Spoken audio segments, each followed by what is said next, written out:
तुम अपना दामन बिछा के मांगो हुजूर देंगे जरूर देंगे, हुजूर देंगे जरूर देंगे। मोहब्बत के साथ बोलिए सुभान अल्लाह। अपना दामन बिछा के मांगो हुजूर देंगे जरूर देंगे, हुजूर देंगे जरूर देंगे। दिलों को शफना के मांगो हुजूर देंगे जरूर देंगे। तुम अपना दामन बिछा के मांगो हुजूर देंगे जरूर देंगे। আমার আল্লাহ রাব্বুল আলামিন বলে বান্দা শোনো, পৃথিবীর বুকে যারা তোমরা রয়েছো, পৃথিবীর বুকে আমরা যত মানুষ রয়েছি, চাহে মুসলমান হোক আর হিন্দু হোক, খ্রিস্টান হোক আর জৈন হোক, সনাতন হোক আর বৌদ্ধ হোক, সকল ধর্মের মানুষ একটাই জিনিস পছন্দ করে, কেমন করে মহান স্রষ্টার সন্ধান পাওয়া যাবে, কেমন করে স্রষ্টাকে পাওয়া যাবে। দিবারাত্রি 40 দিন ধরে চিল্লা করে বেড়ায়, জিজ্ঞেস করলে বলবে মাওলানা এরই জন্য চিল্লা করে বেড়াচ্ছি, কারণটা হলো মহান স্রষ্টাকে পাওয়ার জন্য একটা মাস রমজানের রোজা রাখে, 11টি মাস পাত্তা পাওয়া যায় না। জিজ্ঞেস করলে বলবে মাওলানা শুধুমাত্র আল্লাহকে পাওয়ার জন্য একটা মাস রমজানের রোজা রাখি। যারা পাঁচে গানা নামাজ আদায় করে, আবার জুম্মা পড়ে না, আবার জুম্মা পড়ে পাঁচে গানা নামাজ আদায় করে না, যাই কিছু করুক, জিজ্ঞেস করলে বলবে মাওলানা শুধুমাত্র আল্লাহকে পাওয়ার জন্য। আরে ভাই কথা বলবো তো উনি কথা হালকা কমাবি, কত নয় যেন লিভড়ে যাচ্ছে কথা। হ্যাঁ টাক টাক টাক বুঝলি? আমার কথা বুঝতে পারছেন আপনারা? হ্যাঁ ভালো করে শুনুন, মন দিয়ে শুনবেন, তাহলে একটু কথা লিবড়ে যাচ্ছে কি তোতলা মনে হচ্ছে। হ্যাঁ মানে হতে পারে, কারণ নতুন টাটকা আমার অপারেশন হয়েছে, পুরো গলা কাটা রয়েছে এই দিক থেকে, এরই জন্য হ্যাঁ একটু সমস্যা হবে, যেহেতু টাটকা অপারেশন 3 মাস হলো, ডক্টর টাইম দিয়েছে 3 বছর, আর আমি 3 মাস পরে জলসা করব, তাহলে কি করে হবে বলে তেরই জন্য বাবা। তো মাঝে মধ্যে একটা নিতে হয়, উপায় নেই, নইলে মানুষ তো বুঝতে পারছেন কি ব্যাপার, মালটা ডুবে গেল না মরে গেল এটা ভাবছে, এরই লেগে মধ্যে মাঝে একটা নিতে হয় আসছে। তো চিন্তার কোনো কারণ নেই, মন দিয়ে শুনুন, কথাগুলো খুব স্পিডে বলছি না, ধীরে ধীরে মন দিয়ে শুনবেন, খুব সুন্দর কথা আপনাদেরকে শোনাবো। একবার হাত উঠিয়ে বলেন তো আল্লাহু আকবার। মাশাআল্লাহ, সবাই উঠাচ্ছেন না, এখন অত শীত পড়েনি, বুঝলেন তো? 2 হাত তুলে বলেন ইয়া রাসূলুল্লাহ। तमाम জাহান সবাই চায় আল্লাহকে পাওয়ার জন্য, কোন পথে গেলে আল্লাহকে পাওয়া যাবে? রব্বুল আলামিন ইয়া আকরামাল আকরামিন, মাবুদ আল্লাহ তুমি বলো তোমাকে পেতে গেলে কোন পথ যেতে হবে? আজকে হিন্দু ভাইদেরকে দেখি নিজের হাতে মূর্তি তৈরি করে নিজেই পূজা করে, ওদেরকে জিজ্ঞাসা করলে বলবে মাওলানা আমরা এটা করছি শুধুমাত্র আল্লাহকে পাওয়ার জন্য। এক হাঁটু গঙ্গার পানিতে নেমে সূর্যের দিকে মুখ করে এরা পূজা করতে আছে। ওম সূর্য নমস্তুতে জলগষ্টমী গঙ্গেশ্বরী পধারিত জন্মাষ্টমী। পৃথিবীর বুকে গঙ্গার না হলে গঙ্গাতে ডুবে মেরে সূর্যের পূজা করে, শুধুমাত্র কেন? যেহেতু সূর্য আছে বলে দিনের মুখ দেখতে পাচ্ছে, তার মানে সূর্যই ভগবান, এই বলে সূর্যর পূজা করে। আবার দেখি কাউকে চার্চে যেতে, বলে চার্চে কেন যাচ্ছ? বলে কেবলমাত্র আল্লাহকে পাওয়ার জন্য।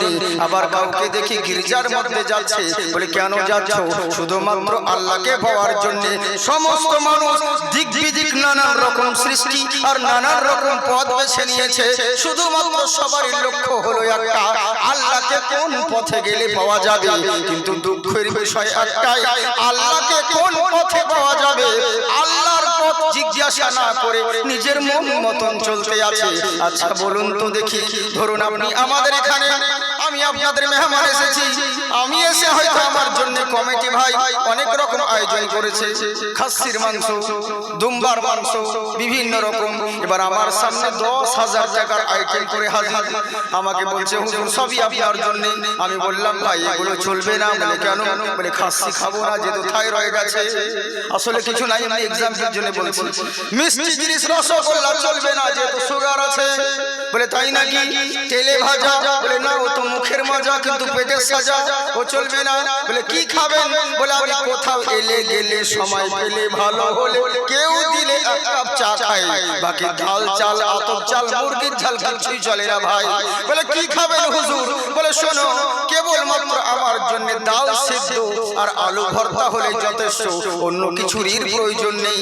আপনি চিন্তা করলে যা 10,000 টাকার বাজেট করলাম হুজুরকে খুশি করার জন্য, একবার যদি হুজুরকে জিজ্ঞাসা করতাম উনি কি খেতে ভালোবাসেন, এত টাকা খরচা হতো না। সামান্য ওই আলু সিদ্ধ ডাল সিদ্ধ আলু ভর্তা, ওতেই হুজুরও খুশি হতো, আমার বাজেটও কম খরচ হয়ে যেত। শুধুমাত্র জিজ্ঞাসা করেননি বলে নিজের মন মতন করার জন্য এরকম বিফলে চলে গেল। তাই রব্বুল আলামিন আল্লাহ তুমি বলো, তোমাকে পাওয়ার জন্য নানান জনা নানান রকম পথ বেছে নিয়েছে। সবার উদ্দেশ্য তোমাকে পাওয়ার জন্য, তোমাকে কোন পথে পাওয়া যাবে। আমার আল্লাহ বলছে বান্দা শোনো, শুধু তোমরা আমাকে পাওয়ার জন্য দিনরাত ছুটে বেড়ালে কি হবে, বিনিময়ে আমি যে তোমাদেরকে চাই এটাও তো জানতে হবে। আল্লাহ তুমি বলো, তুমি কোন পথে রাজি আছো। আমার আল্লাহ বলে শোনো, মাইয়ুতির রাসূল ফাকাদ আতা আল্লাহ, যারা রাসূলের পথ অনুসরণ করলো তারা আমি আল্লাহর পথ অনুসরণ করলো। সুবহানাল্লাহ। যারা নবীকে চাইলো আমি আল্লাহ তাদেরকে চাইবো। বলে তাই নাকি? হ্যাঁ, এত সারা জিন্দেগি দৌড়ে বেড়াও, এখানে কিছু সনাতন ভাইরা আছে, হিন্দু ভাইরা আছে, ইনাদের মনে দুঃখ হবে, এটা কেমন করে হতে পারে? মহান স্রষ্টার পথ অনুসরণ করতে গেলে নবীর পথ অনুসরণ করতে হবে, এটা তো মানতে পারলাম না। বলে কেন মানবে না? ওম শ্রীরামুল মোহে মহালক্ষ্মী দয়ামতি পদ্মময়ীমা সরস্বতী লোহর বৃত্ত গীতাঞ্জলি ওম নমস্তুতে নমো নমঃ। পৃথিবীর বুকে জেনে রাখো, মহান স্রষ্টার পথ অনুসরণ করতে গেলে কোনো না কোনো মাধ্যম রয়েছে, মিডিয়া রয়েছে। কখনো শ্রীরামচন্দ্র, কখনো শ্রীকৃষ্ণ, কখনো শ্রী চৈতন্য, বিভিন্ন দেবতারা রয়েছে। ইনাদের পথ অনুসরণ করলে মহান স্রষ্টার পথ অনুসরণ করা হবে। বলে ভুল ধারণা। বলে কেমন করে? বলে জেনে রাখো, যাদের তুমি নাম করছো ইনারা প্রত্যেকে মহামানব, মহান দেবতা, কিন্তু সৃষ্টিকর্তা কেউ নয়। আর সৃষ্টিকর্তার পথে পৌঁছাতে গেলে এসব কোনো মূল্যের প্রয়োজন নয়। বলে কার কাছে যেতে হবে? বলে শুনে রাখো, মা মাহে পধারিত ভূমণ্ডলী, পৃথিবীর বুকে মহান স্রষ্টার তরফ থেকে মা মাহে অতি প্রশংসিত নবী মুস্তাফা আগমন হবে। যারা রাসূলুল্লাহকে অনুসরণ করলো মহান আল্লাহর পথ পেয়ে গেল। বুঝলেন? তাই এবার বলতে আছেন শোনো, তাই আল্লাহ রাব্বুল আলামিন বলে বান্দা শোনো, পৃথিবীর মুখে নানান রকম ধর্ম, নানান রকম মাযহাব রয়েছে, কিন্তু আমার কাছে মনোনীত পছন্দনীয় সর্বশ্রেষ্ঠ ধর্ম হলো একটা, যার নাম হলো ইসলাম। আর ইসলাম ধর্ম এরই জন্য পছন্দ, ইসলাম ধর্মের যিনি কমান্ডার তিনি আর অন্য কেউ নয়, নবী মুহাম্মদুর রাসূলুল্লাহ সাল্লাল্লাহু তাআলা আলাইহি ওয়াসাল্লাম। বুঝলেন? আর আমরা সেই ইসলাম ধর্মকে মানবকারী, আমরা হলাম মুসলমান। জাস্ট আপনাদেরকে আমি কোরআন থেকে তেলাওয়াত করেছি যে ইন্নাদ-দীন ইনদাল্লাহিল ইসলাম, আল্লাহর কাছে মনোনীত পছন্দনীয় ধর্ম যার নাম হলো ইসলাম। কিন্তু আজকে আমি অন্য লাইনে বক্তব্য দিতাম, কিন্তু আপনাদের পরিস্থিতি অনুযায়ী বলছি, তাও বলতাম না, কিন্তু মিডিয়া রয়েছে, এরই কারণে আমি আরো আপনাদেরকে বলতে বাধ্য হচ্ছি। যেহেতু আজকাল তাম দিকে সব দিকে একটাই, সবারই টার্গেট হলো ইসলাম, একে লক্ষ্য করা, যেই দিকে যাচ্ছে সেই দিকে শুধুমাত্র এদেরকে পিছনে ফেলতে হবে।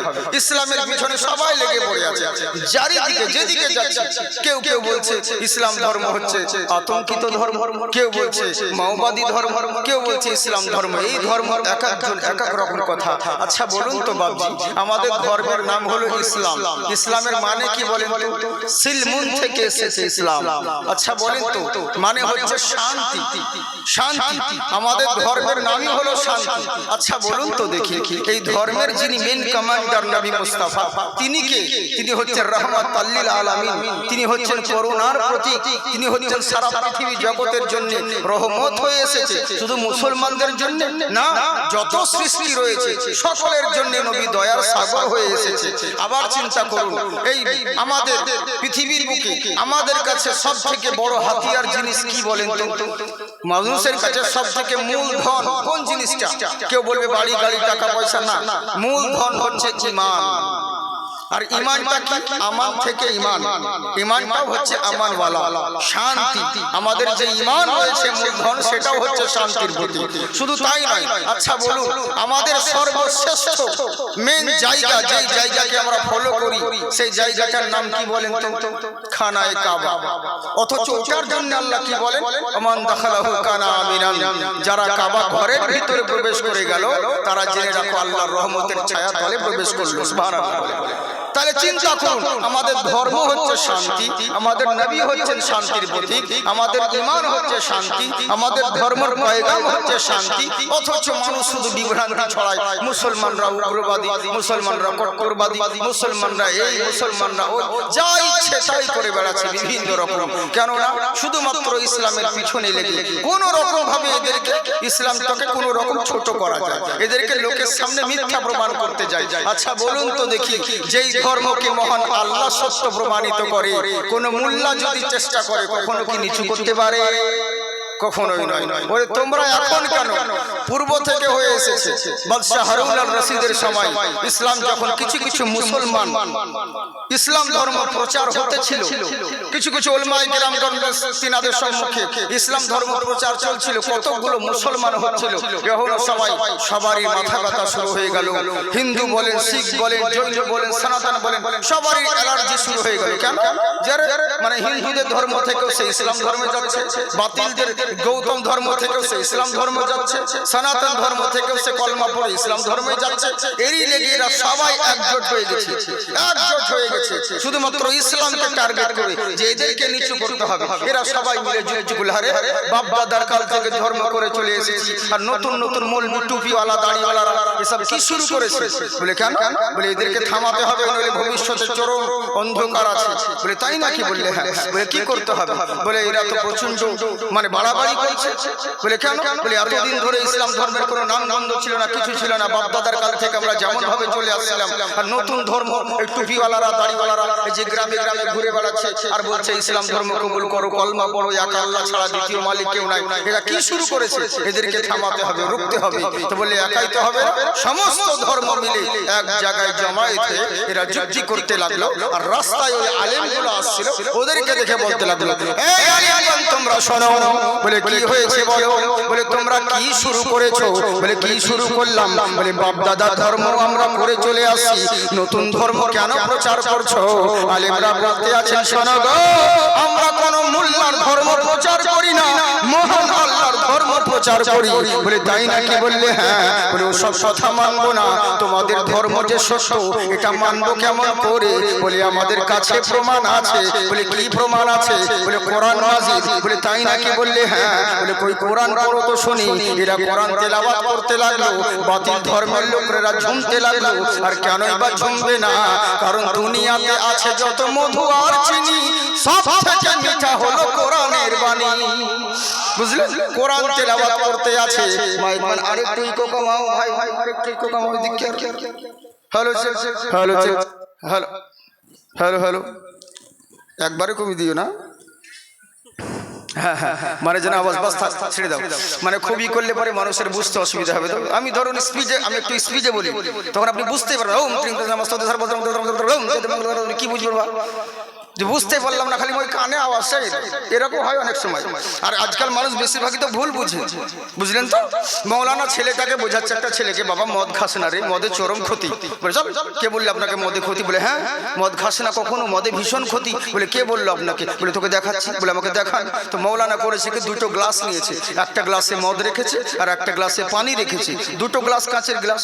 তো কেঁচো বুঝেন তো, কেঁচো ওই যে পেটে থাকে কৃমি, ওই একটা কৃমিকে উঠিয়ে নিয়ে, কেঁচোকে উঠিয়ে নিয়ে পানির গ্লাসে রেখেছে। তো মৌলানা বোঝাচ্ছে, বুঝতে পারলি? বলে কি বুঝবো, এ তো বেশ আনন্দেই রয়েছে। বসে আনন্দ কোথায় যাচ্ছে দেখ, যেমন পানির গ্লাস থেকে কেঁচোটাকে উঠিয়ে নিয়ে মদের গ্লাসে রেখেছে, ও যে মাথা ঢুকালো তো ঢুকালো, আর নড়েও না চড়েও না, একদম শেষ। তো ছেলেটাকে বোঝাচ্ছে মৌলানা, বুঝতে পারলি মদের কত ক্ষতি, আর কোনোদিন খাবি না বাবা। বলে হুজুর আপনি যা বোঝালেন তা জিন্দেগিতে কোনোদিন ভুলবো না। বলে কি বুঝলি তুই? বলে আপনি যা বোঝালেন তাতে বুঝতে পারলাম, কারো পেটে যদি কৃমি হয় তো 2-1 গ্লাস চালালে কোনো ক্ষতি নাই, সব শেষ হয়ে যাবে। হ্যাঁ, তোকে বোঝালো একদিক দিয়ে, ও বেটা বুঝে নিল আর এক দিয়ে। তো এরকম মানুষ আমরা বেশিরভাগ ভুল বুঝি। তো এরকম ভুল বুঝবেন না সোনামুখী। একবার মহব্বতের সঙ্গে হাত উঠিয়ে বলেন আল্লাহু আকবার, हाँ माशाल्लाह। बस ये की बार मौला बुला ले तो बस है, बुला ले तो बस है। बस ये की बार मौला बुला ले तो बस है, बुला ले तो बस है। बस ये की बार मौला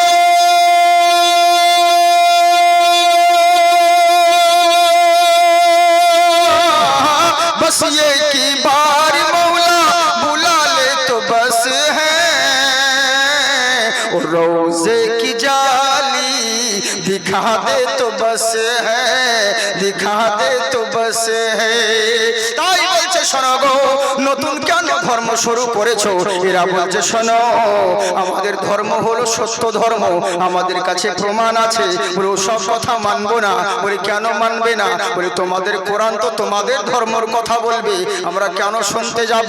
বলে শোনো, কোরআন শুধু মুসলমানের জন্য নয়, পৃথিবীর যত সৃষ্টি রয়েছে সকলের জন্য হেদায়াতের বাণী হয়ে আমার কোরআন নাজিল হয়েছে। বলে তাই নাকি? বললে হ্যাঁ। বলে তোমাদের কোরআনের কথা মানবো না। বলে কি মানবে? বলে শুনে রাখো, আমরা কোরআন মানি না। আজকাল অনেক হিন্দু ভাইরা রয়েছে, গায়ের মুসলিম জিনারা রয়েছে, এরা এখনো বলতে থাকে আমরা ওসব মানতে চাই না। বলে কেন? বলে কোরআনের কথা আমরা কেন মানবো? নবীর কথা কেন আমরা মানবো? ও তো মুসলমানদের কোরআন, ও তো মুসলমানদের নবী, ও তো টুপিওয়ালাদের দাড়িওয়ালাদের নবী, ওদের নবী ওদের কথা মানবে, আমরা কেন মানতে যাব? আচ্ছা বলো তো ভাই, আজকে এরই জন্য বিরোধিতা করো, তোমার আমার মধ্যে ভুল বোঝাবুঝি রয়েছে। আজ যদি হিন্দু ভাইরা, খ্রিস্টান, জৈন ভাইরা, যত ধর্মাবলম্বী রয়েছে, এরা যদি জানতো আমার ইসলামের গুরুত্ব, কখনো ইসলামের বিরোধিতা করতো না। বলে কেমন করে? আজকে দেখবেন মসজিদের মধ্যে কেউ মাইক ফেলে দিচ্ছে, বলে আজান দিতে দেব না, আবার কোনো জায়গায় সেলফি তুলে নিচ্ছে। আজকে 3-4 দিন আগে টিটেশ্বরীতে কি করলো এরা? মসজিদের মিনারে উঠে মাইকগুলোকে ফেলে দিয়ে ওদের ঝান্ডা লাগিয়ে সেলফি উঠানো হচ্ছে। গ্রামের লোকরা তাকিয়ে তাকিয়ে দেখছে, কিছু বলতে পারছে না। আমাদেরকে এসে বলল হুজুর দেখুন আমাদের মসজিদে কেমন কি করছে। আচ্ছা বলুন তো দেখি এরকম কি করা যায়? চারিদিকে কেউ বলছে আজান দেওয়া চলবে না, আবার কেউ বলছে আজান দিতে বড় নিষেধ করবো না, কিন্তু মাইকে দেওয়া চলবে না, সাউন্ডলেস করতে হবে। আচ্ছা বলুন তো দেখি এরা যদি আজানের মর্ম বুঝতো তাহলে কখনো এরকম কাজ করতো না। ওদের ধর্মগ্রন্থই লেখা রয়েছে ও মন্ত্রী মহারিষি উচ্চালন পধারিত সর্বেষ্টমী ভূমণ্ডলী, পৃথিবীর বুকে এমন একজন অন্তিম মহারিষি জন্মগ্রহণ করবে। উচ্চালম উচ্চস্বরে পরাপ শান্তি, শান্তির জন্য ডাক দিবে, কল্যাণের জন্য ডাক দিবে। আমরা মসজিদে বলি হাইয়া আলাস সালাহ, হাইয়া আলাল ফালাহ, এসো নামাজের দিকে, এসো কল্যাণের দিকে। আমরাও যাই বলি, তাই ওরাও তাই বলতে আছে। এমন একজন অন্তিম মহারিষি জন্মগ্রহণ করবে, উনি প্রত্যেকটা মানুষকে উচ্চস্বরে কল্যাণের জন্য ডাক দিবে। উনার ডাকে যদি সাড়া দিতে পারো সব জায়গায় তোমরা লাভবান হবে। আর যদি মনে করো নিজের মন মতন চলবো, রক্তের জোরে যা ইচ্ছে তাই করব, ক্ষমতার জোরে যা ইচ্ছে তাই করব, মানুষকে মানুষ বলে মনে করবে না, ক্ষমতার জোরে মুসলমানের উপর অত্যাচার করবে, প্রশাসনের জোর দেখিয়ে আজকে অন্য জাতির উপর হামলা করবে, ভাবছো মরে যাব, আমাদেরকে শ্মশানে পুড়িয়ে দিবে, সবকে সাথ খতম হয়ে যাবে, কোনো পাপ আর থাকবে না। এটা ভুল ধারণা। আর যে কোনো ধর্মের মানুষ হও না কেন, যদি তুমি মনে করো যারা পরিমাণ যদি অন্যায় করে থাকো, কি ভেবে নিয়েছো মরে যাওয়ার পর তোমাকে শ্মশানে পুড়িয়ে দিবে, সব পাপ মাফ হয়ে যাবে? আরে ভুল ধারণা। জ্ঞানরূপম অতি ভয়ঙ্কর। জেনে রাখো দুনিয়ার বুকে থাকাকালীন যদি কিঞ্চিত পরিমাণ অন্যায় করে থাকো, মরে যাওয়ার পরে পরিত্রাণ পাবে না। তোমার জন্য মহান স্রষ্টার দরবারে ভয়ঙ্কর শাস্তির ব্যবস্থা করা হবে। বুঝলেন? এ কথা আমাদের কোরআনেও বলেন, কাইফা তাকফুরুনা বিল্লাহি ওয়া কুনতুম আমওয়াতান ফাআহইয়াকুম সুম্মা ইউমীতুকুম সুম্মা ইউহয়িকুম সুম্মা ইলাইহি তুরজাউন। আল্লাহ বলে বান্দারে কি করে অস্বীকার করো রে? কি এমন দুনিয়ার মায়ায় পড়ে গেলে সারা জিন্দেগি আমার নিয়ামত ভোগ করো, আমার খাও, আমার পড়ো, তোমার কোনো নাম ছিল না, ঠিকানা ছিল না, দুনিয়ার কোনো মানুষ তোমাকে চিনত না, দুনিয়ার কোনো মানুষ তোমাকে জানতো না। আজকে বিশাল বড় ডাক্তার হয়েছো, আজকে বিশাল বড় মাস্টার হয়েছো, আজকে বিশাল বড় ব্যারিস্টার হয়েছো, কিন্তু জেনে রাখো যত বড় ডাক্তার মাস্টার ব্যারিস্টার হও না কেন, আরে তোমার শুরুয়াত হয়েছে একটা নাপাক পানি দিয়ে, তোমার শেষ হবে পচা মাটি দিয়ে। তোমার যেদিন নাম ছিল না, যে বাবা তোমাকে জন্ম দিয়েছে ওই বাবাও তোমাকে চিনত না, যে মায়ের গর্ভে তুমি জন্ম নিয়েছো ওই মাও তোমাকে চিনত না। অথচ জেনে রাখো ও কুনতুম আমওয়াতান, তুমি একদিন মৃত ছিলে, ফাআহইয়াকুম, আমি আল্লাহ তোমাকে জীবিত করেছি। আর আমার জীবন পেয়ে যা ইচ্ছে তাই করে বেড়াও, আমার নিয়ামত ভোগ করো, অথচ আমাকে ভুলে যাও, দুনিয়ার মায়ায় পড়ে এর ওর প্রশংসা করে বেড়াও। কখনো বলো বক্তা কত সুন্দর রে, কখনো কোনো মেয়েকে দেখলে বলো মেয়েটা কত সুন্দর রে, কখনো ফুলকে দেখলে প্রশংসা করো, যা বিভিন্ন রকম সৃষ্টি দেখে প্রশংসা করো। একবার কি তোমার ব্রেনে আসে না বলে কেমন করে সারা জিন্দেগি এর আর ওর প্রশংসা করে গেলে, এটা সুন্দর ওটা সুন্দর করে গেলে, একবার কি তোমার ব্রেনে আসলো না বলে কি কথা? একবার ভেবে দেখো, ওরে সৃষ্টি যদি এত সুন্দর হয়, এদেরকে বানানেওয়ালা মহান স্রষ্টা না জানি কতই সুন্দর হবে। তাই আমার আল্লাহ বলে, বান্দারে আমার দুনিয়ায় থেকে আমার নিয়ামত ভোগ করে তোমরা আমাকে ভুলে গেলে, অথচ কি ভেবে নিয়েছো এই জীবন যাবে যা ইচ্ছে তাই করে বেড়াও। এটা ভুল ধারণা, এই জীবন শেষ জীবন নয়, সুম্মা ইউমিতুকুম, তোমাকে আবার মৃত্যু দেওয়া হবে, তুমি আবার মৃত্যুবরণ করবে। আর কি ভেবে নিয়েছো মরে যাওয়ার পরে কবরে নামিয়ে দিবে, জানাজা পড়ে সব চলে আসবে, সব কেসা খতম হয়ে যাবে, সব পাপ মাফ হয়ে যাবে। ওরে না, সুম্মা ইউহীকুম, তোমাকে আবার জীবিত করব, আর জীবিত করে যেখানকার খুশি সেখানে ছেড়ে দিব না। সুম্মা ইলাইহি তুরজাউন, চূড়ান্ত সিদ্ধান্তের জন্য তোমাকে খোদার কাজ গড়াই হাজির হতে হবে। বুঝলেন? এই জীবন পরিত্রাণ নয়, আরো একটা জীবন রয়েছে। তাই দুনিয়ার বুকে থেকে তোমরা যা ইচ্ছে তাই করে বেড়াও, আমরাও যাই বলি ওরাও তাই বলে, কোরআন যাই বলে পুরানো তাই বলে, কিন্তু ভাষা হলো আলাদা, মিনিংস কিন্তু একটাই। যে যেখানে বলুক না কেন, আজকে মুসলমান কি বলছে দেখুন, অনেক ছেলের নাম হচ্ছে কি, কাউরি বলতে আছে কি, যেমন ধরুন বলে ওম নীলেশ্বরী মাহাম, যেমন ধরুন কাউকে বলছে সাগর প্রলয়, আসলে সাগর হলো, যদি কাউকে সাগর বলেন তো ভাববেন হিন্দু, কিন্তু আবার আরেকজনের নাম দেখেন বাহার, বাহার, তার মানে ভাবছেন ও মুসলমান, কিন্তু না, বাহারও যা সাগরও তা। ওরে বাহার মানেই তো হচ্ছে নদী সাগর, আর তুমি বুঝে গেলে শুধু মাসাটা হলো আলাদা, কিন্তু মিনিংস হলো একটাই। কতজন বলে আল্লাহর দয়া ছাড়া কেউ জান্নাতে যেতে পারবে না, ওয়াহাবিও বলে, ফারাজিও বলে, সমস্ত সবাই বলে আল্লাহর দয়া ছাড়া কেউ জান্নাতে যেতে পারবে না, আর আমরা বলি আল্লাহর রসুল ছাড়া কেউ জান্নাতে যেতে পারবে না। এখানে অনেক মানুষ দ্বিধাবোধ করে, কেমন কথা বলেন মৌলভী সাহেব, যে আল্লাহর নবী ছাড়া জান্নাতে যেতে পারবে না? বলে হ্যাঁ বেশক, আর ও বলছে আল্লাহর দয়া ছাড়া কেউ জান্নাতে যাবে না। আবে গাধা, দয়া হলো বাংলা ভাষা, দয়ার আরবি হলো রহমত, আর রহমতটা অন্য কোন বাপ নয়, রহমত তো আমার নবী মুস্তাফা, উনি হলেন রহমাতুল লিল আলামিন। এক কথার 100 কথা সমান, তার মানে বোঝা গেল আল্লাহর রাসূল ছাড়া কেউ কোনোদিন জান্নাতে যেতে পারবে না। বুঝলেন? ওরাও তাই বলে, মহান স্রষ্টার কৃপা ছাড়া কেউ স্বর্গ পেতে পারে না। তো জেনে রাখো, ওই স্বর্গ পেতে গেলে মহান স্রষ্টার কৃপা প্রয়োজন আছে, কিন্তু কৃপাটা আর অন্য কেউ নয়, আমার নবী মুস্তাফা। বোঝা গেল নবী ছাড়া কেউ জান্নাতে যেতে পারবে না। এর লেগেই তো কোনো কবি বলেন, नाते सरकार है नबी की महफिल में जो आ नहीं सकता, नबी के नाम का नारा जो लगा नहीं सकता, मेरा नबी अगर इजाजत ना दे तो किसी का बाप भी जन्नत में जा नहीं सकता। बुझले? हाँ, शेर है ये, कोई खेल नहीं होगा, बदअकीदों से हमारा कभी मेल नहीं होगा, और जिसको निस्बत है मेरे गौसो ख्वाजा से, उसका एटीएम कभी फेल नहीं होगा। বুঝলেন? তো তেমনি ওসিলার প্রয়োজন আছে, তাই বলতে আছেন শোনো, মহান স্রষ্টার কৃপা প্রয়োজন আছে।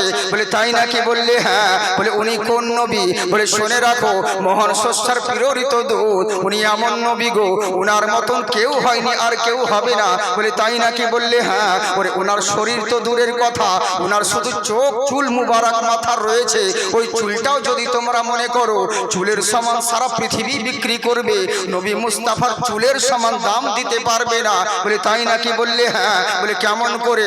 আচ্ছা দেখো তো দেখি, যুদ্ধের ময়দানে হযরত খালিদ সাইফুল্লাহ ওনার মাথা থেকে ওনার আমামাটা পাগড়িটা পড়ে গিয়েছেন। করলোটা কি? কাফের বেঈমান ওনার বুকের উপরে চাপ দিয়ে বসে আছে, কিন্তু পাগড়িটা অনেক দূরে পড়ে আছে। এত চেষ্টা করছেন হাত বাড়াবার, কোনো মতেই নিতে পারছেন না, হাতটা যাচ্ছেন না। এত বহু চেষ্টা করতে আছেন, কিন্তু কোনো মতেই হাত বাড়াতে পারছেন না। একজন সাহাবী লক্ষ্য করে, ই আমার সাইফুল্লাহ তো টুপির দিকে তাকিয়ে আছে। উনি নিজাতে করে টুপিটাকে এগিয়ে দিলেন খালিদ সাইফুল্লাহর কাছে। সঙ্গে সঙ্গে টুপিটা যেমন কাছে চলে আসা, খপ করে হাত দিয়ে মাথায় পরে নিলেন। আর মাথায় পরে নেওয়ার পরে বুকের উপর যাই কাফের গুলো ছিল সবকে ছিট মেরে ফেলে দেওয়ার পরে এক এক করে কয়েকশো জন কাফেরকে কেটে জাহান্নামে পাঠিয়ে দিল। অবশেষে জিজ্ঞাসা করা হলো, আচ্ছা সাইফুল্লাহ বলো, বলে কি হয়েছে রে? বলে এর একটা কথা জিজ্ঞাসা করি। বলে বলো। বলে তোমার মাথায় যে টুপিটা ছিল, টুপিটার জন্য এত কেন তুমি লড়াই করছিলে? কি এমন দামি জিনিস? টুপিটা পড়ে গেছিল তো পড়ে গেছিল, নিজের জীবন চাইতে জান বাঁচানো আগে ফরজ, তুমি জীবনের চাইতে টুপির তাওয়াক্কা করছিলে কেন? বলো টুপিটা কি এত দামি? খালিদ সাইফুল্লাহ বলে, শোনো, ওই টুপি কোনো দামি নয়, ওই টুপি তোমার যেমন টুপি আমারও সাধারণ কাপড়ের টুপি। বলেছে না না না, তুমি যেমন ছটফট করতেছিলে মনে হচ্ছিল তোমার টুপিতে কোনো হীরামণি মুক্তা দিয়ে তৈরি করা। বলে না না না, ওরকম কোনো কিচ্ছু নেই। বলে তাহলে টুপির জন্য এত কেন ছটফট করছিলে? বললে শোনো, আমি সাইফুল্লাহ আমার জীবন কেন ওই টুপিটার জন্য তামাম জাহানকে যদি বিক্রি করা হয় ওই টুপিটার মূল্য কেউ দিতে পারবে না। বললে কেন রে? কি এমন জিনিস আছে? কোন হীরামণি মুক্তা আছে নাকি? বলে না না না। বলে তাহলে কিসের জন্য এত টুপির দাম? বললে শোনো, ওই টুপির মধ্যে নবী মুস্তাফা সাল্লাল্লাহু তাআলা আলাইহি ওয়াসাল্লামের একটা চুল মুবারক রয়েছে। ওই চুল মুবারকটা ওই টুপির ভিতর আমি সেলাই করে রেখেছি, এরই জন্য ওই টুপিটার এত মূল্য বেশি। ওই টুপিটা যতক্ষণ আমার মাথায় থাকবে পৃথিবীর বুকে কোনো মায়ের লাল নেই আমাকে কেউ পরাজয় করতে পারবে। বুঝলেন? এখনো টুপির। তাই বলছে গুরু নানক, শোনো, ওই মহান মানবের মহান নবীর চুলের সমান পৃথিবী হতে পারে না, তো ওনার জাতের ক্ষমতা কেমন করে বলবো? বলে তাই নাকি? বললে হ্যাঁ। বলে জেনে রাখো, ওনার থুথু মুবারকের কথা বলি। বলে কেমন থুথু? বলে ওনার জাতের কথা পরে বলছি, আগে নবীর থুথুর কথা বলি। কোন নবী? চিন্তা করুন, আমাদের গর্ব করা দরকার। যেই নবীর জন্য গায়ের মুসলিম তারিফ করে, গায়ের মুসলমানরা পর্যন্ত বলতে বাধ্য হয় আমার নবী মুস্তাফার শান। বলে শুনে রাখো, ওই নবী মুস্তাফার লোয়াব মুবারক, থুথু মুবারক এত দামি জিনিস, এত মূল্যবান জিনিস, যদি কোনো অন্ধ চোখে বলিয়ে দেয় সঙ্গে সঙ্গে সে চোখের দৃষ্টি পায়। বলে তাই নাকি? বললে হ্যাঁ। শুধু তাই নয়, ওই নবী মুস্তাফার থুথু মুবারক যদি খাড়া কুয়ার মধ্যে ফেলে দেয় ওই কুয়ার পানি মিষ্টিতে পরিণত হয়। বলে তাই নাকি? বললে হ্যাঁ। বলে জাবিরের বাড়িতে তুমি কি জানো না, যখন সাহাবা বর্গদেরকে নিমন্ত্রণ করেছিল নবী মুস্তাফার সাহাবীকে, এবার করলেনটা কি? জাবির তার বাড়িতে গিয়ে বলে, বিবি রে, আজকে নবীকে দাওয়াত করে এসেছি। বললে তাই নাকি? বললে হ্যাঁ। কিন্তু দাওয়াত করেছিলেন নবী মুস্তাফাকে অনেকগুলো সাহাবাগণ, তোমার বাড়িতে প্রবেশ করেছে। উনি চিন্তায় পড়ে গেলেন, কি করব রে, একটা নবীকে দাওয়াত করেছি, এতগুলো সাহাবী চলে এসেছেন। নবী মুস্তাফা বলেন, চিন্তিত করিও না। আমার বললেন, শোনো, তোমার আটার থলিটা নিয়ে এসো, আটার জায়গাটা নিয়ে এসো, রুটি বানাই যেই জায়গাটা, ওই রুটি পিষানোর জন্য আটাটা তুমি নিয়ে এসো। নবী মুস্তাফা থুথু মুবারক লাগিয়ে দিয়েছিলেন। নবীর থুথুর বরকতে পরে একই নয় অসংখ্য সাহাবাগণ পেট ভরে রুটি খেয়েছিলেন, তবু জাবিরের বাটিতে রুটি বেঁচে গিয়েছিল। একবার চিন্তা করে দেখো, যেই নবীর থুথুর বরকত এত হতে পারে, সেই নবীর জাতের ক্ষমতা কত হতে পারে। আর আজকে চিন্তা করুন, আর আজকে যদি আমরা বলি ভুল করে ওই নবীও যা আমরাও তা, কেন এত নবীকে মানবো? তাহলে মেজাজ গরম হয় কি হয় না? কেউ যদি আমাকে গালি দেয় কোনো দুঃখ নেই, ওকে বুকে জড়িয়ে ধরে নিব। কিন্তু যদি নবীর বেহুরমতি করে অটোমেটিক মেজাজ গরম হবে। কারণ আল্লাহর রাসূল বলে লা ইউমিনু আহাদুকুম হাত্তা আকুনা হাব্বা ইলাইহি মিন ওয়ালিদিহি ওয়া ওয়ালাদিহি ওয়ান নাসি আজমাইন। তোমরা ততক্ষণ পর্যন্ত পূর্ণ ঈমানদার মুমিন হতে পারবে না যতক্ষণ পর্যন্ত তোমার বাপ মা আল আওলাদ সংসার চাইতে নবী মুস্তাফাকে ভালো না বাসতে পারবে। বুঝলেন? সবার চাইতে নবীকে ভালোবাসতে হবে। তার মানে বোঝা গেল চায়ের দোকানে যদি বাপের কথা কেউ বলে আমাদের মেজাজ ঠিক থাকে না। বাপকে যদি উল্টো পাল্টা কথা বলে তখন ওকে ঘুষো তুলতে যায়, কিন্তু নবীর বিরুদ্ধে উল্টো পাল্টা কথা বললে চুপ করে থাকি ভাই। তার মানে বোঝা গেল এখনো পর্যন্ত পূর্ণ মুমিন হতে আপনারা পারেন না। বুঝলেন? কেন রাগ লাগবে না? যেখানে যাচ্ছি অনেকজন বলছে কানে কানে। 3 দিন আগে একটা প্রোগ্রাম ছিল আমার বালুরঘাট এলাকায়, 3 দিন কি 4 দিন আগে, কি জানেন কি ঝামেলা, আগে সব দিয়ে শুরু করছে, হুজুর এটা বলবেন না ওটা বলবেন না। বুঝতে পারছেন তো আমাদের সবাই মিলে ঝুলে সরকার সবাইকে থাকতে হচ্ছে। বুঝতে পারছেন? এমন কোনো কথা বলিয়েন না যাতে প্রবলেম হয়। বলছে যত পারে মন্ত্র পড়েন কিন্তু অন্যদিকে কিছু জেনে না, কিছু বলিয়ে না। তাই না? বলে হ্যাঁ। আরে দেখো তোমরা তো জেনে শুনে দাওয়াত করেছো, আমি তো সব বিরুদ্ধে কিছু কথা বলি না। কি দরকার ভাই বলবো? বলি না আমি। কিন্তু তোমরা যখন বলে দিয়েছো তখন তো আমাকে যদি চলে আসে তো কি করবো বলবো? তো নামাজের বিষয় আমাকে দিয়ে দিয়েছে আগে চালাকি করে, রাজনীতি চাল, যাকে নামাজের বিষয় মজুদ নামাজ দিয়ে দাও ওই বিষয়ে কথা বলবে, তাহলে আর অন্যদিকে আসবে না। তো বললে হবে কি, নামাজের বিষয়ে কথা বলতে বলতে সে আবার ওই দিকেই চলে গেছে। বুঝলেন? মানে ওইদিকে বলতে কি জানেন তো, এই যে নামাজের ভিতরে হঠাৎ করে পাবলিক প্রশ্ন করে যে হুজুর এই যে নামাজের মধ্যে যে এমনি এমনি করে এগুলো কোথায় আছে? এবার তো আমাকে বলতেই হবে। ধরুন কি করবো? হ্যাঁ, আমার পরে আর বক্তা নেই, আমাকে তো বলতেই হবে। হ্যাঁ, তা বলছি দেখো ভাই ওগুলো তো নামাজের মধ্যে তো বাঁদরামু করা উচিত নয়, চুপ করে নামাজ পড়তে হয়। আর রঘুনাথগঞ্জ একটা জায়গা জানেন, একটা লম্বা মানুষ আর একটা বেটে মানুষ, শর্ট সাইজ মানুষ, দুজনে নামাজ পড়ছিল মসজিদে ঈশার নামাজ। হঠাৎ করে কারেন্ট চলে গেছে, এমনি করতে গিয়ে লোকটা বেটের লোকটা চোখে আঙুল ঢুকে গেছে। বুঝলেন? এই হচ্ছে ব্যাপার। তো এই হচ্ছে সমস্যা। এমনি করবো কেন? নামাজ পড়বো তো এত কেন? বাঁদরের হাড় আছে কেন? চুপচাপ নামাজ পড়ে ভদ্র ভাই পড়া হয় না? এই হচ্ছে ব্যাপার। নানান রকম সারা জিন্দেগি এইখানে হাত বানতে বানতে এলাম, এখন আবার এইখানে বলে কেন? বলে এটা উঁচু জায়গা, নাভির থেকে এটা উঁচু জায়গা, যত উঁচু হবে সব বেশি পাবে। তো কপালে দেখা নেবে আরো সব বেশি পাবে। কপালে বা ওটা তো আরো উঁচু। বুঝলেন? মানে যা ইচ্ছে তাই উল্টো পাল্টা যেদিকে যাচ্ছে।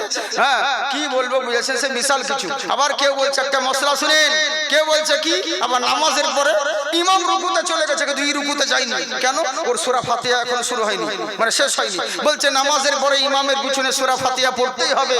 সূরা ফাতিহা না হলে পরে মাল একটা কাজ্জাব বিন ইউসুফ আছে, আমি কারোর নাম করি না। বুঝলেন? তো ও বলে যে কি আমি কারোর বিরুদ্ধে কথা বলি না। কেন বলেন তো? যার ব্যাপারে বলবো সেই তখন ভাইরাল হবে। কি দরকার ভাই?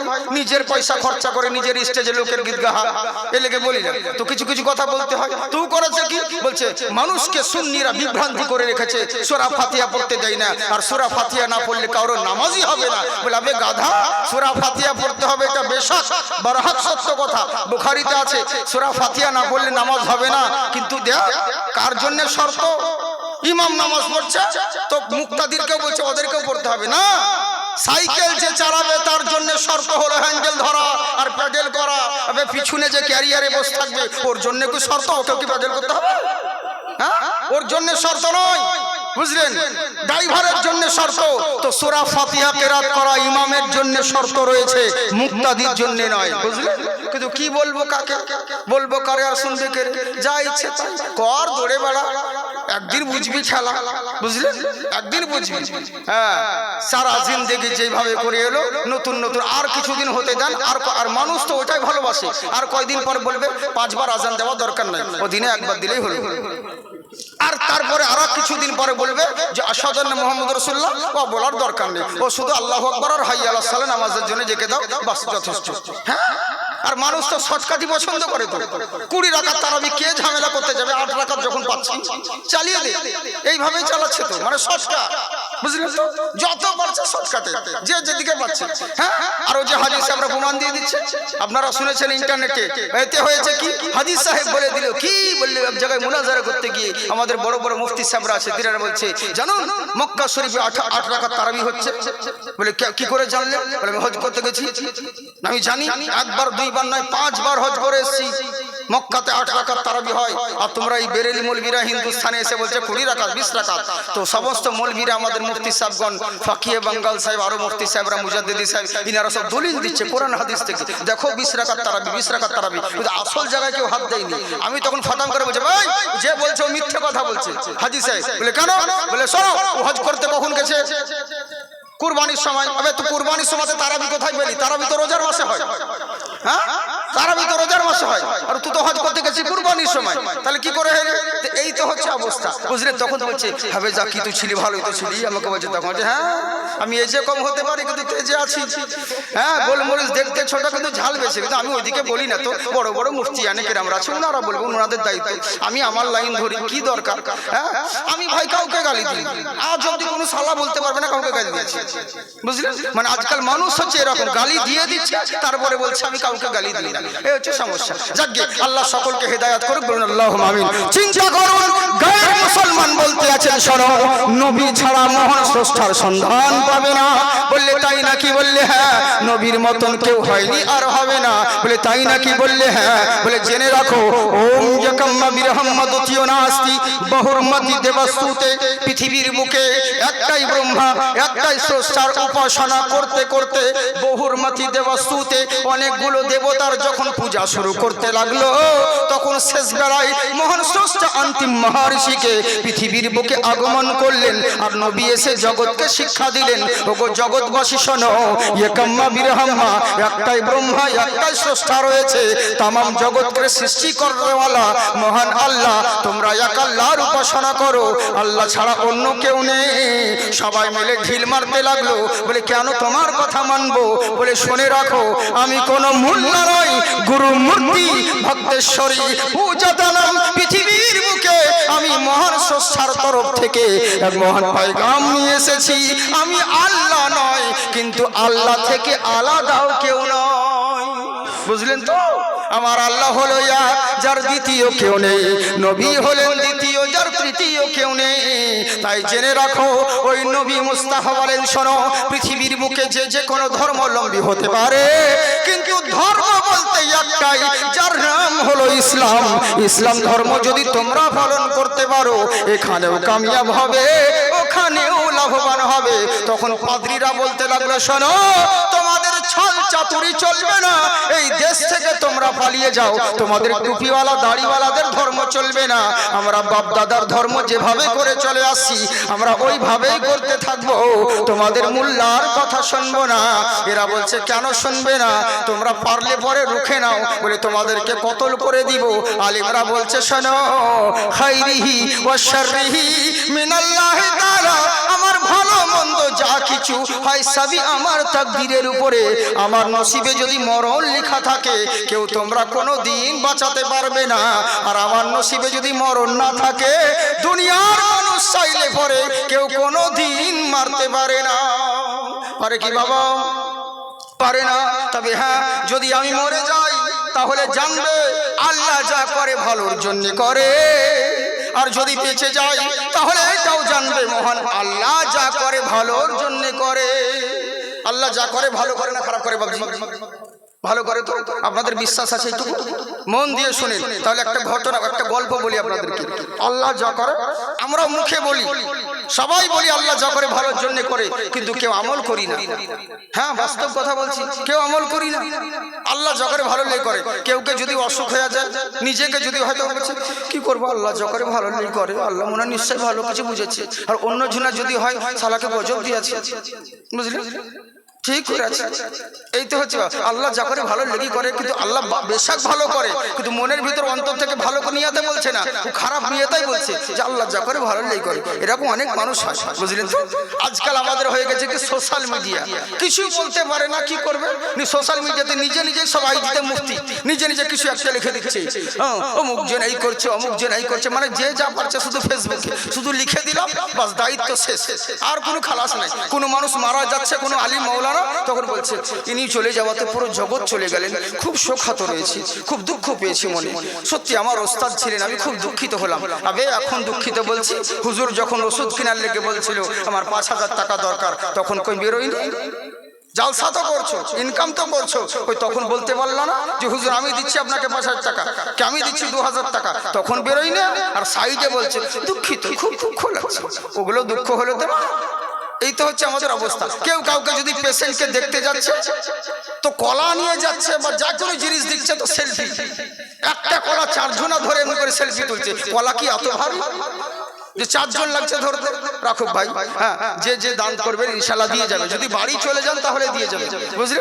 হ্যাঁ ইনশাল্লাহ। এখানে দিক থেকে 500 করে 1,500 টাকা দিয়েছে। আল্লাহ তুমি তার নেকদানকে কবুল করুন। আর যদি মনে করেন বাড়ি যাবো না, তাহলে চুপ করেন, লাস্টে বেলায় যা পারবেন আপনারা দিবেন। আমি অত বিহায়া নই, আমি কালেকশন বক্তাও নই যে আপনাদেরকে বারবার বিরক্ত করবো। এই দেন গো দেন গো দেন গো ও বলবো না, হয়তো 5-6 বার বলবো, জি জি, হ্যাঁ, কিন্তু বেশি বিরক্ত করবো না। যাক একটু মন দিয়ে শুনেন মা বোন, আপনাদের জন্য ওয়াজ আছে ইনশাআল্লাহ। আল্লাহ পাক যদি বলেন তো বলবো। ওরে খুব সুন্দর, যতক্ষণ বলবো মূল্যবান কথা বলবো। আমি ফাঁকিবাজি বলবি না, এদিক সেদিক করে টাইম কাটি না, আর তাড়াতাড়ি করে বলি, বুঝতে পারছেন তো? চিন্তা করার কারণ নেই। কেউ কেউ বলছে একটু গজল গুলো বলেন, কেন গজল বলবো? 2 ঘন্টা 1 ঘন্টা বক্তব্যতে যদি 10টা গজলই বলবো, তো 10টা গজল যদি বড় বড় করে বলি 5 মিনিট 7 মিনিট করে, তো ওখানেই তো 50 মিনিট খাবে, তো ওয়াজ করবো কখন? হ্যাঁ, এইগুলো আমাদের অভ্যাস। আমি কিছু কিছু কথা বলি তো মৌলবীরা বক্তাগুলো রেগে যায় কিছু কিছু। আমি কেন বলবো না বলেন? আয়াত পড়ছে কুল্লু নাফসিন যায়কাতুল মাউত, আর বেটা কারবালার জীবনী হচ্ছে। হ্যাঁ, ইমাম হুসাইন আমার কারবালার ময়দানে সরজমিনে আছেন। ওই ঘটনা বলতে বলতে মায়ামিনা কান্দে হায়রে মায়ামিনা কান্দা, কোন দিক থেকে কোন গজল চলে গেল, বুঝলে? মানে বিয়ের বাড়িতে মরার কাঁদন কাঁদছে, আর মরার বাড়িতে বিয়ের গীত গাইছে, এই হচ্ছে অবস্থা। তো যাক তো ওরকম নয়, আপনাদেরকে টাইম পাস করবো না, মূল্যবান কথা বলবো। মন দিয়ে শুনুন, তবে হাত উঠিয়ে বলেন আল্লাহু আকবার। আল্লাহ যা করে কিসের জন্যে? ভালোর জন্য করে। আচ্ছা বলুন তো দেখি মা বোন, তোমরাও মন দিয়ে শুনবে, তোমরাও বলো আল্লাহ যা করে ভালোর জন্য করে। আবার কোনো যদি বয়স্ক মা থাকতে জোয়ান ছেলে মরে যায়, তখন তোমরাও বলো আল্লাহর কি বিচার নয়, কেমন হলো বুড়া মা থাকতে জোয়ান ছেলেকে তুলে নিল। এই কথা বলো তোমরা, আস্তাগফিরুল্লাহ, এরকম করো না। মন দিয়ে শোনো, আমার আল্লাহ যা করে ভালোর জন্য করে। বলে কেমন করে? খাইরাউ আশা আন তাকরাহু খাইরাউ ওয়া হুয়া খাইরুল লাকুম ওয়া আসা আন তুহিব্বু শাইআন ওয়া হুয়া শাররুল লাকুম। তুমি মনে করছো যে এই জিনিসটাকে তোমার জন্য ভালোই রয়েছে, অথচ ওর মধ্যে আমি আল্লাহ খারাপ লিখে রেখেছি। আর যেই জিনিসটাকে তুমি খারাপ মনে করছো, অথচ দেখা গেল ওর মধ্যেই আমি আল্লাহ ভালাই লিখে রেখেছি। আল্লাহু ইয়ালামু, আমার আল্লাহ জানেন, ওয়া আনতুম লা তা'লামুন, তোমরা কেউ জানো না। তবে এইটুকু মনে রাখো, আমার আল্লাহ যেটা করেন সেটা ভালোর জন্য করে। আসুন বলেই দি গল্পটা। সওদাগর বাদশা, ও মুসলমান, তার গোলাম ছিল কর্মচারী, সেও মুসলমান, দুজনেই মুসলমান।